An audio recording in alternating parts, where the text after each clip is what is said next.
Untuk saat ini mencari tandingan dari HP ini sangat susah sekali. Bagaimana tidak, RAM-nya gede bro, 8 GB yang masih bisa ditambah plus 8 GB lagi. Jadi 16 GB. Terus memori internalnya itu loh juga gede, 64 GB. Salah deh, 128 GB. Kurang dong. 256 GB bos, buset. Yang masih bisa digedein lagi dengan memory card hingga 1 TB.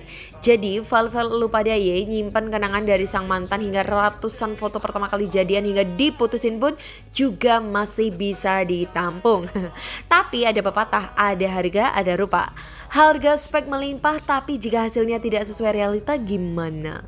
Jangan khawatir boy, gue Vanilla akan mereview jujur dari hati yang terdalam tanpa di-endorse oleh Itel. Akan coba kasih informasi kelebihan dan kekurangannya. Penasaran? Ini ceritaku tentang sebulan memakai Itel S23. Check it out.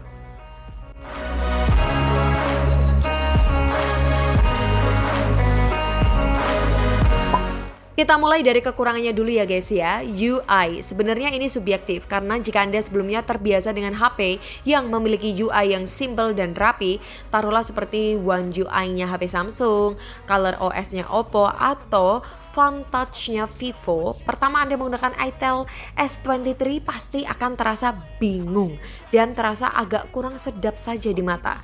Contoh nih ya, jika kita swipe down, ketika kita sudahi masuk ke aplikasi drawer, tidak bisa serta-merta langsung kembali ke home utama.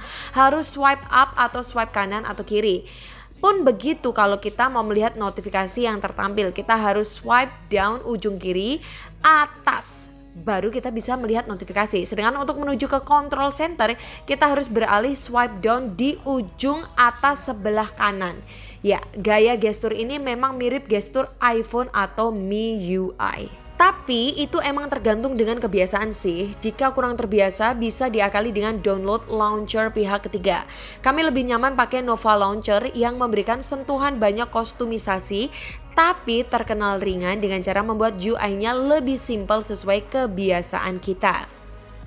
Speaker, untuk audionya memang cenderung keras saja, treble-nya cempreng, bass-nya tak terdengar.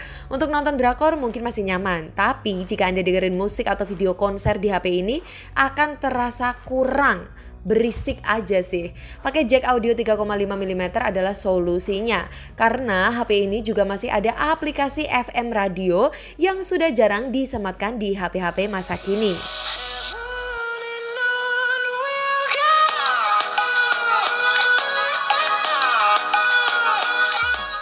Charger speed. Netizen kaum mendang-mending ada saja yang masih tega bilang, sayang ya Itel S23 charger speednya cuma 10 watt, coba 18 watt, pasti lebih worth it dan gue beli.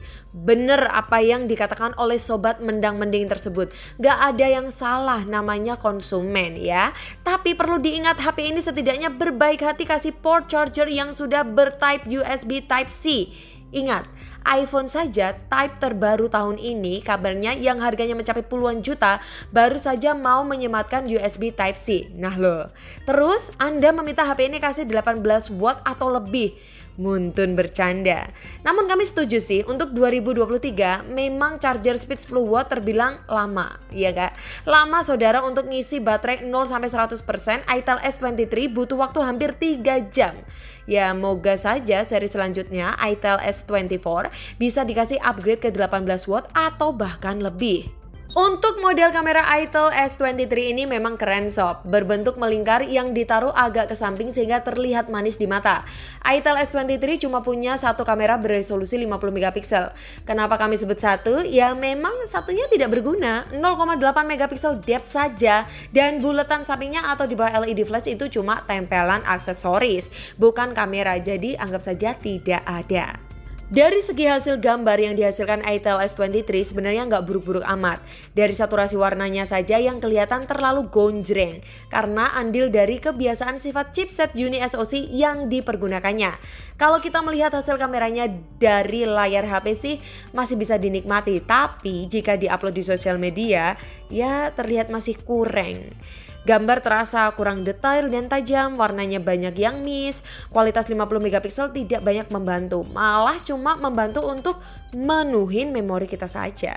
Kami lebih sarankan untuk ambil berbagai momen setel di resolusi 12 megapiksel saja. Ini dia tes video belakang itel S23 Full HD 30 fps.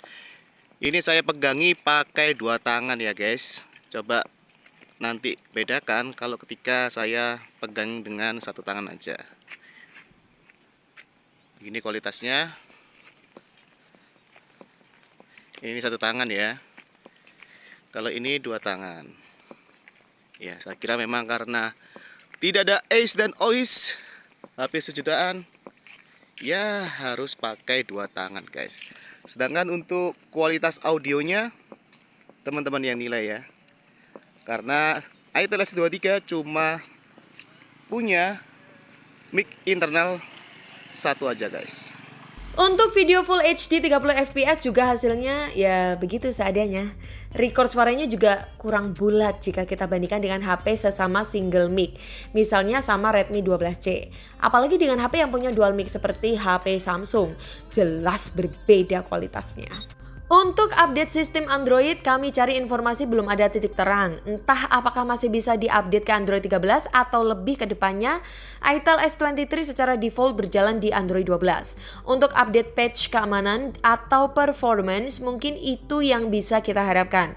Namun, jika kita melihat kebiasaan dari brand HP yang hanya menawarkan spek kenceng, harga murah, update software, itu dikesampingkan. Bahkan jika ada update baru dari pabrikan, terkadang kita juga worry.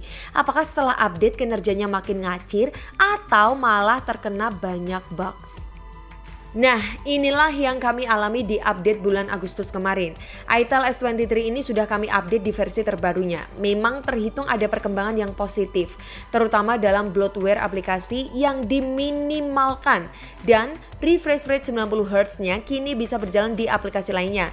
Tidak hanya bisa berjalan di home screen-nya saja seperti sebelumnya. Contoh, kita buka YouTube, Instagram, refresh rate-nya kini sudah bisa berjalan di 90Hz. Menurut kami ini upskill itel S23 yang patut diapresiasi karena kebanyakan HP low-end yang dikasih 90Hz, refresh rate 90Hz-nya cuma sebatas gimmick, hanya mampu berjalan di home screen-nya saja. Namun ada permasalahan yang menjangkit juga bro. Karena perubahan itu, HP ini jadi sering demam jika kita kunci layar ke 90Hz saja. Dampaknya untuk main game pun HP ini jadinya kurang enak, malah cenderung mudah lag.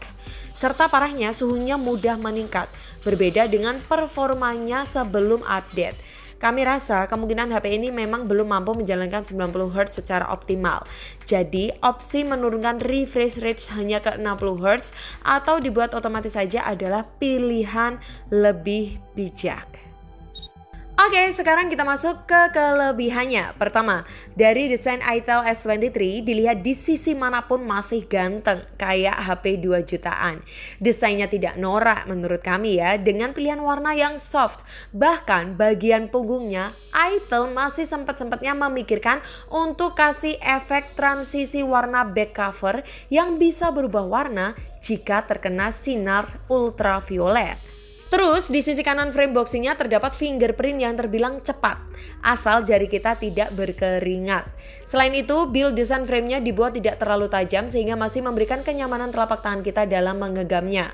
Untuk bagian depan masih adanya poni, belum gaya punch hole serta bezel yang terbilang tebal. Kita tidak boleh protes, boom, ini HP sejutaan. Setidaknya itel S23 di paket penjualannya sudah baik hati, memasangkan tempered glass dan memberikan kita hard case, jadi kita tidak usah keluar biaya lagi.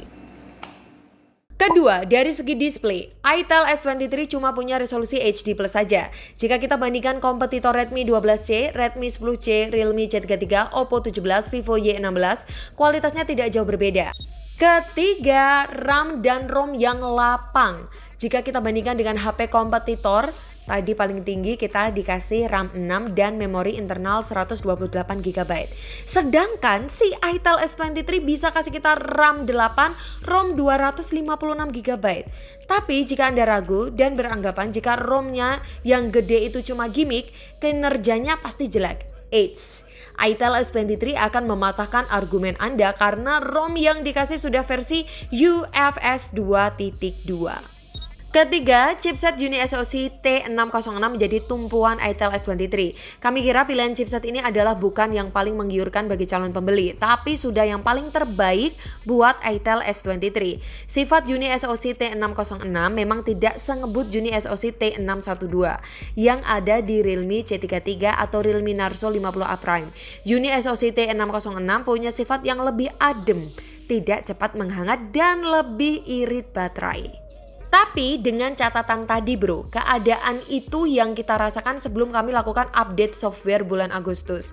Tapi jika Anda sudah terlanjur lakukan update, ya caranya seperti yang tadi kami bilang, turunkan refresh rate-nya, maka HP ini otomatis berubah mode bak HP 2 jutaan ke atas performanya. Semua game dilahap walaupun tidak sempurna. Tapi fenomena ini sangat mencengangkan bagi kami. Kami pernah tes download seluruh game populer di Play Store dan game berat lainnya. Trio game Honkai kita bisa download sekalian di HP ini, yang biasanya di HP lain kita pasti agak mikir terhadap memorinya sebelum mendownload game berat tersebut. Apalagi dari segi sensornya juga cukup lengkap. Minus sensor cahaya sih, tapi kita dikasih sensor yang lebih worth it, yaitu magnometer dan gyro software.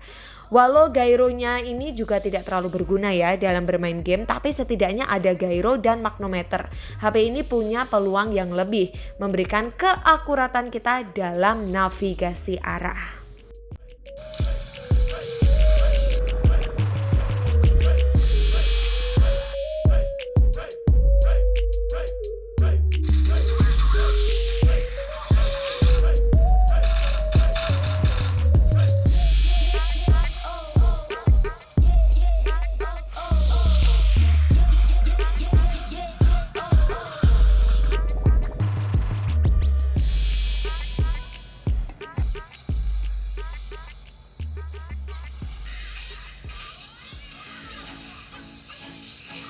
So, kesimpulannya Itel S23 bisa kami bilang adalah puncak komedi dari dunia gadget. Gimana tidak, jika kita punya Itel S23, terasa konyol saja HP merek lain dengan harga yang lebih mahal cuma kasih RAM atau ROM yang minim, chipset seadanya, port charge Type B, dan layar yang masih 60Hz. Serasa Itel menunjukkan kalau bikin HP itu sebenarnya modalnya murah dan dijual juga nggak perlu mahal-mahal. Di negara berkembang seperti Indonesia, jelas merek dengan seri-seri sejenis Itel S23 akan selalu jadi rebutan. Apakah brand lain akan merasa terganggu? Kami kira tidak juga guys. Pasar HP mendang-mending ini memang terkesan ramai di sosial media. Tapi jika dilihat dari segi penjualan, tetap grup Oppo nomor 1 di Indonesia. Tapi setidaknya dengan adanya HP model fighter seperti ini, kita sebagai konsumen sedikit bisa lega. Coba, jika kita tidak ada Itel, mungkin duit sejutaan kecil Anda hanya dihargai oleh pabrikan lain dengan jual desain saja. Dikasih RAM dan ROM kecil, chipset usang zaman batu, misal MediaTek Helio P22. Terus USB Type B dan kamera cuma 13 megapiksel. Mengenaskan bukan? Kata Itel S23, enak zamanku kan? Gue Vanilla dari tim Gadget Pahlawan, pamit. Bye guys!